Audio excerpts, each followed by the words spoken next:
It is time for our interesting stories chat with Richard Southern on this Monday evening. And Richard, it looks like the beat won't go on, at least temporarily, for one of the world's biggest music acts. Yeah, the K-pop sensation group known as BTS, Erica, they're putting their music career on hold because they're joining the military. Big news on the K-pop front. You know, under South Korean law, most able-bodied men are required to perform 18 to 21 months of military service.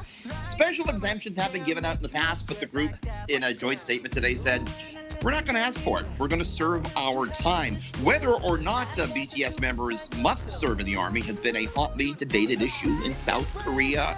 South Korean defense minister had said the other month that if BTS members did join the military, they would still be allowed to practice their song and dance routine.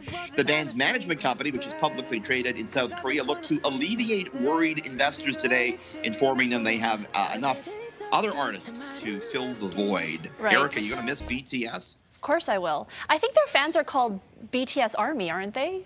And now BTS really? Well, is joining the military. Yeah, there you go. Okay, I got confirmation from the control room. They aren't called BTS Army. Okay, could there be a link between how much coffee we drink and how long we live? Richard, spill the beans for this, for us. I was going to say, I didn't know the control room was such BTS fans. Apparently they are. But look, there seems to be a lot of research on coffee, and I like reading it because we love coffee, and I want to know the latest. And the latest news, Erica, is that it's very good for you. Big study out of Australia found that drinking 2 to 3 cups of coffee a day could be linked to a longer lifespan. When compared with avoiding coffee, it was also associated with a lower risk of heart disease. Interestingly enough, the findings found that you had the same sort of benefit whether or not you were drinking ground coffee or instant coffee or even decaffeinated coffee.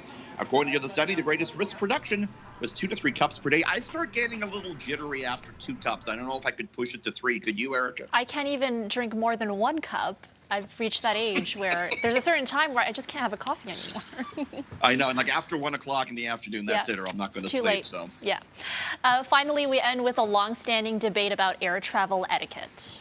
Yeah, it's sparked up again on Reddit. The question is, should you recline your seat, especially if you're on a long flight? A woman on Reddit recently said she was on a 14-hour flight. She reclined the seat. Woman behind her didn't like that because she was uncomfortable. A travel expert told the New York Times today that it's actually not a great idea to recline your seat because it does give others behind you less space. Other etiquette experts, though, say you do have that right, but you should sort of check behind you before you recline. Do it gently. Don't do it during meals. What do you think, Erica? I feel bad about reclining my seat, so if I really have to, I'll ask the person behind me if it's okay. Oh, wow, that's very nice. I hope I get stuck behind you on a flight. Do you do it? That's do you nice. Recline your seat?